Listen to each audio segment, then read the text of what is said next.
everything you rely on today, cities, governments, taxes, schools, written laws, organized religion, even the idea of a paycheck can trace part of its ancestry back to a civilization that disappeared nearly 4,000 years ago.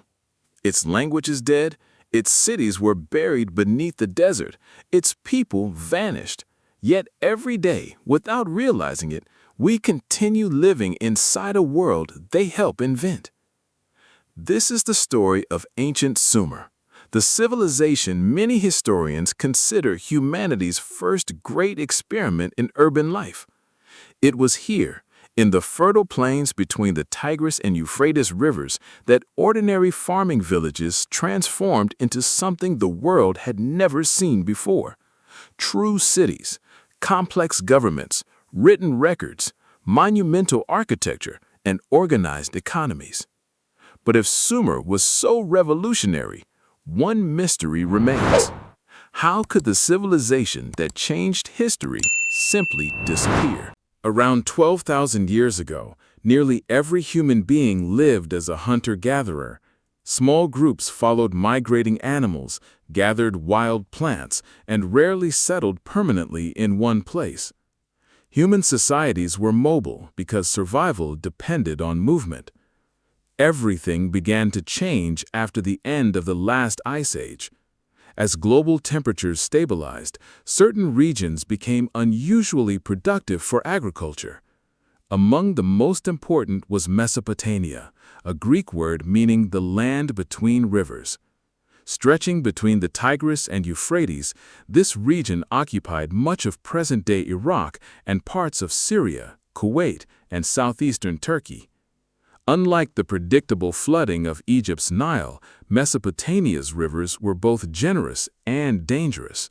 They brought fertile silt, but also destructive floods that could arrive unexpectedly. Farming here demanded planning, cooperation, and engineering. Over thousands of years, communities dug irrigation canals, constructed levees, and learned to manage water on a large scale. Agriculture produced food surpluses. Surpluses supported population growth. Larger populations required new forms of organization. By roughly 4500 BCE, villages in southern Mesopotamia were growing larger and more specialized. By around 3500 BCE, settlements such as Uruk, Eridu, Lagash, and Nippur had become some of the world's first true cities. Historians still debate whether Sumer was literally the world's first civilization, since ancient Egypt and the Indus Valley also developed complex societies relatively early. But there is broad scholarly agreement that southern Mesopotamia represents one of humanity's earliest and certainly one of its most influential urban civilizations. The people who lived there called themselves the Black-Headed People. Their language, Sumerian, belonged to no known language family. Even today, linguists have found no definitive evidence linking it to any living language. Their origins remain one of archaeology's enduring mysteries. Yet wherever they came from, what they built would permanently alter human history. The first great breakthrough was not writing, it was the city. Before Sumer, most settlements remained relatively small, but irrigation changed the economics of survival. Maintaining canals required thousands of people working together. That cooperation encouraged permanent communities that continued growing generation after generation. As populations expanded, specialization became possible. Not everyone needed to farm. Some became potters. Others became metal workers, merchants, builders, priests, soldiers, or administrators. For the first time, society developed professions on a large scale. The city of Uruk became perhaps the greatest symbol of this transformation. At its height, around 3000 BCE, estimates suggest it may have housed between 40 and 80,000 inhabitants, making it one of the largest cities the world had ever seen. Such populations created entirely new challenges. Who owned land? Who distributed grain? Who resolved disputes? Who organized labor? Who defended the city? These questions demanded institutions rather than informal traditions. At the center of every major city stood a massive temple complex known as a ziggurat. Unlike the pyramids of Egypt, ziggurats were not tombs. They served primarily as religious and administrative centers dedicated to patron deities believed to protect each city. Religion and government became deeply intertwined. Priests oversaw rituals believed necessary to maintain divine favor, but they also supervised the storage facilities, organized agricultural production, recorded transactions, and managed significant economic resources. In many ways, temples functioned as both spiritual centers and administrative headquarters. As cities competed for resources, political leadership gradually shifted. Kings emerged alongside religious authorities, commanding armies, directing construction projects, and negotiating with neighboring states. The world's earliest city-states had appeared. Each operated as an independent political entity with its own ruler, patron god, economy, and military. Cooperation remained important. Competition became inevitable. Conflicts over farmland, irrigation systems, trade routes, and political influence became increasingly common. Archaeological evidence reveals fortified cities, defensive walls, and records describing military campaigns between rival city-states. Organized warfare itself became increasingly institutionalized. Victory no longer depended solely on individual bravery. It required logistics, planning, administration, resource management. Ironically, many of the same bureaucratic systems that enabled prosperity also enabled war. Yet, perhaps Sumer's greatest invention emerged not from conflict, but from accounting. As agricultural production expanded, temple officials needed accurate records. How much grain entered storage, who delivered livestock, how many workers completed construction. Initially, administrators used small clay tokens representing different goods. Eventually, these symbols were pressed onto clay tablets. Over time, the symbols became increasingly abstract. Around 3400 to 3200 BCE, these markings evolved into one of humanity's earliest known writing systems, cuneiform.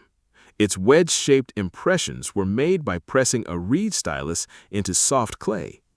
Contrary to popular imagination, writing did not begin to record epic stories. It began to solve administrative problems. The first surviving tablets mostly contain inventories, receipts, tax records, labor assignments, and economic transactions. In other words, civilization first learned to write because bureaucracy demanded memory more reliable than the human mind. Only later did writing expand into literature, diplomacy, religion, science, mathematics, and law. Without cuneiform, works like the Epic of Gilgamesh, the oldest surviving great literary epic, might never have existed. Nor would later civilizations have inherited centuries of accumulated knowledge. Writing fundamentally changed how information moved through time. Human memory had become external. Knowledge could now outlive its creators. Commerce expanded alongside literacy. Sumerian merchants traveled remarkable distances, exchanging textiles, grain, oils, and manufactured goods for resources unavailable in southern Mesopotamia. Because the region lacked significant forests, stone deposits, and many important metals, trade became essential rather than optional. Timber arrived from Lebanon. Copper came from Oman. Precious stones traveled from regions as distant as present-day Afghanistan. Trade routes connected peoples separated by thousands of kilometers, creating one of history's earliest long-distance commercial networks. Economic interdependence was becoming a defining feature of civilization. Meanwhile, technological innovation accelerated. The wheel, although its exact origins remain debated, appeared in Mesopotamia during the 4th millennium BCE and quickly transformed transportation and pottery production. Bronze metallurgy produced stronger tools and weapons. Advanced irrigation increased agricultural productivity. Mathematics evolved to support surveying, architecture, taxation, and trade. The Sumerians developed a sexagesimal or base 60 number system whose influence survives today. There are 60 seconds in a minute, 60 minutes in an hour, 360 degrees in a circle. Thousands of years later, modern civilization still counts time using Sumerian mathematical principles. Scientific observation also emerged from practical necessity.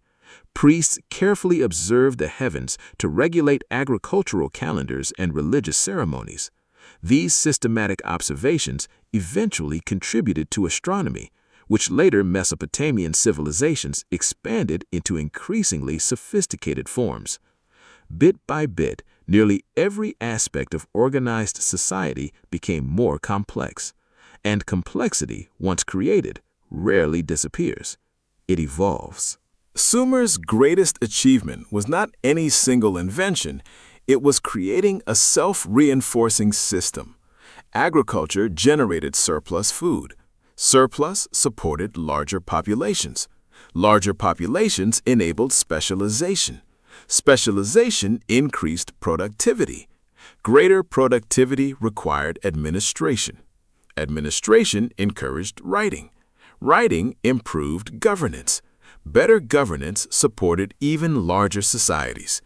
Each innovation strengthened every other innovation. Historians sometimes describe this as a positive feedback loop of complexity.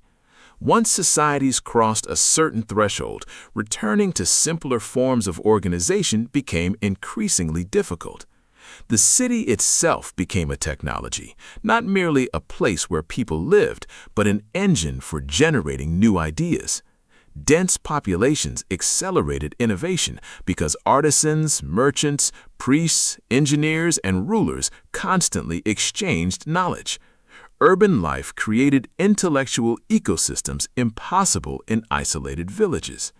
Sumer also demonstrates an enduring tension that still defines modern civilization. The same institutions capable of organizing prosperity can also concentrate power. Bureaucracies improve efficiency but require hierarchy. Writing preserves knowledge but also enables taxation, legal enforcement, and political control. Large governments build infrastructure but demand resources to sustain themselves. Civilization always involves trade-offs. The Sumerians were among the first societies to experience these balances between freedom, cooperation, administration, and authority. Another remarkable aspect was cumulative knowledge. Hunter-gatherer societies certainly possessed deep expertise, but much of it depended on oral transmission. Writing fundamentally changed this equation. Mistakes could be corrected, records compared, laws standardized, scientific observations accumulated over generations. Civilization became increasingly capable of building upon its own past, rather than repeatedly starting from scratch. This may be Sumer's greatest enduring legacy, not simply invention, but the creation of systems that allowed innovation itself to accelerate. To understand why Sumer occupies such an important place in history, it helps to compare it with the other great civilizations that emerged during the ancient world. Ancient Egypt developed along the Nile, where annual flooding was relatively predictable. Farmers could anticipate when the waters would rise and retreat, leaving behind fertile soil. This stability helped sustain one of history's longest-lasting civilizations. Southern Mesopotamia offered no such certainty. The Tigris and Euphrates could flood violently or unpredictably, destroying crops, irrigation canals, and settlements. Managing this environment required continuous engineering, coordinated labor, and increasingly sophisticated administration. In many ways, Mesopotamian civilization was built not only by fertile land, but by constant adaptation to environmental uncertainty. The political structures also differed significantly. Egypt eventually unified under powerful pharaohs who ruled a centralized kingdom for centuries. Sumer rarely achieved lasting political unity. Instead, it consisted of independent city-states such as Uruk, Ur, Lagash, Kish, Eridu, and Nippur. Each possessed its own ruler, patron deity, military, economy, and political ambitions. This fragmentation produced frequent competition. While warfare imposed enormous costs, rivalry also encouraged innovation. Cities competed to construct larger temples, expand irrigation networks, improve trade, attract skilled workers, and strengthen their administrative systems. Competition became an engine of development. A similar pattern appears repeatedly throughout history, from the city-states of ancient Greece to Renaissance Italy, and, many argue, even today's competition between modern economies. Writing offers another revealing comparison. Egypt developed hieroglyphics. China later developed its own writing tradition independently. Mesoamerican civilizations also created sophisticated scripts. But Mesopotamia's cuneiform became one of humanity's earliest durable administrative writing systems, influencing neighboring civilizations for thousands of years. The medium itself mattered. Clay tablets were inexpensive, abundant, and surprisingly durable once baked or accidentally fired in building fires. Thousands have survived beneath Mesopotamian soil, allowing modern archaeologists to reconstruct aspects of daily life with remarkable precision. Ironically, the destruction of ancient cities often preserved their archives. When palaces burned, clay tablets hardened instead of disintegrating. Disaster became preservation. Perhaps the most profound comparison, however, concerns civilization itself. Many societies invented remarkable technologies. Others built monumental architecture. Still others established powerful empires. Sumer's distinction lies in assembling many foundational systems together within one interconnected urban civilization. Cities, writing, large-scale administration, professional specialization, institutional religion, long-distance commerce, recorded law, organized taxation, mathematics, complex engineering. None appeared in perfect form overnight, and many developed further under later civilizations such as Akkad, Babylon, Assyria, Persia, Greece, and Rome. But in southern Mesopotamia, these components began interacting in ways that permanently altered humanity's trajectory. Civilization had crossed a threshold from which there would be no return. Despite more than a century of archaeological research, ancient Sumer remains filled with unanswered questions. Perhaps the greatest mystery concerns the Sumerians themselves. Where did they come from? Unlike Akkadian, Hebrew, Arabic, or other Semitic languages spoken across the region, Sumerian appears unrelated to any known language family. Some researchers have proposed distant linguistic relationships. Others argue it represents an isolated language whose relatives disappeared long ago. No scholarly consensus has emerged. Their ethnic origins remain equally uncertain. Archaeology can reveal buildings, tools, inscriptions, trade networks, and burial practices. It rarely reveals identity in the way modern people understand it. Another area of uncertainty involves the pace of civilization's development. Older histories sometimes portrayed Sumer as if civilization appeared almost suddenly. Modern archaeology paints a more gradual picture. Urbanization unfolded over many centuries through countless local innovations rather than a single dramatic revolution. The transition from village life to cities was neither smooth nor inevitable. Climate also played an important role, but its exact influence remains debated. Environmental evidence suggests periods of drought, shifting river channels, and increasing soil salinity affected agricultural productivity. Because irrigation water evaporated under hot Mesopotamia's climate, salts gradually accumulated in farmland. Crop yields declined in some regions. Farmers adapted by shifting toward more salt-tolerant crops such as barley. But long-term environmental pressures likely contributed to economic and political instability. Climate alone did not destroy Sumer, nor did warfare alone, nor did political fragmentation. Most historians see decline as the result of multiple interacting factors rather than a single catastrophic event. Foreign conquest formed another part of the story. Around 2334 BCE, Sargon of Akkad established one of history's earliest territorial empires by conquering many Sumerian city-states. Yet Sumerian culture did not disappear overnight.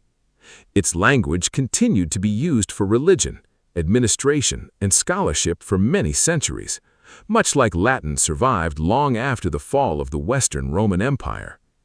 Civilizations often outlived their political independence.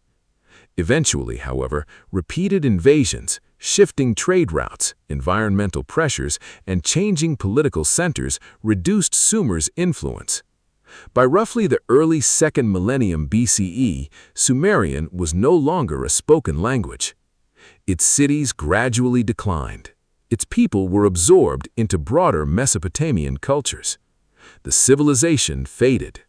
Its ideas did not. At first glance, ancient Sumer may seem unimaginably distant from the 21st century. The world now runs on satellites instead of irrigation canals, fiber optic cables instead of clay tablets, and artificial intelligence instead of reed styluses. Yet the underlying systems are surprisingly familiar. Modern governments still collect taxes, maintain public infrastructure, record property ownership, enforce contracts, and manage complex bureaucracies. Corporations rely on accounting systems whose distant conceptual ancestors emerged when Sumerian administrators tracked grain deliveries thousands of years ago.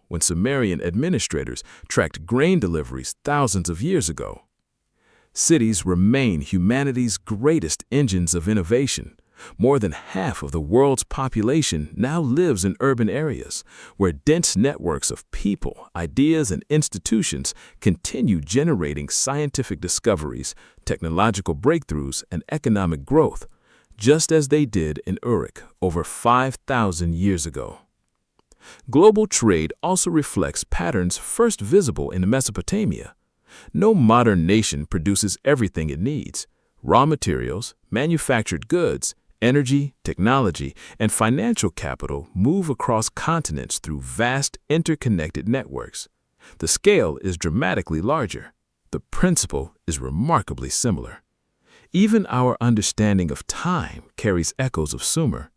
Every glance at a clock silently preserves mathematical conventions developed by people who watched the skies from temple rooftops thousands of years before mechanical clocks existed. Perhaps the most important lesson, however, concerns complexity itself. Civilizations are not permanent achievements. They are ongoing processes. Sumer reminds us that innovation creates opportunity, but also vulnerability. Economic growth can produce inequality. Administrative power can increase efficiency while concentrating authority.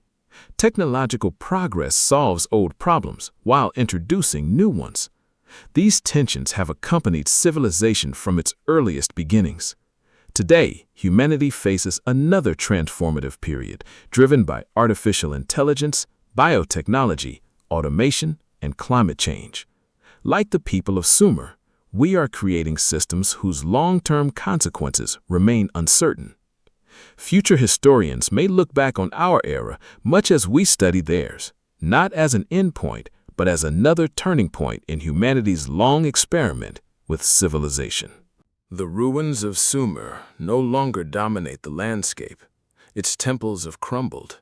Its kings are gone. Its language survives only through scholars who patiently decipher wedge-shaped marks pressed into clay thousands of years ago. Yet its greatest monuments were never built from brick alone. They were ideas.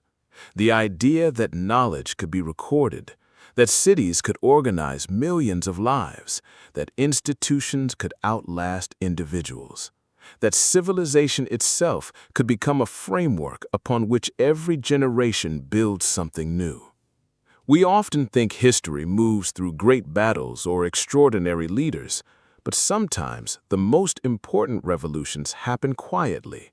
One canal, one tablet, one marketplace, one city at a time. In many ways, the world we call modern is still expanding upon foundations first laid in southern Mesopotamia. So perhaps the greatest mystery isn't how Sumer disappeared, it's how so much of it is still here. If this story changed the way you think about the origins of civilization, share your thoughts in the comments. And if you enjoy exploring the turning points that shaped our world, consider liking the video and subscribing for more in-depth documentaries.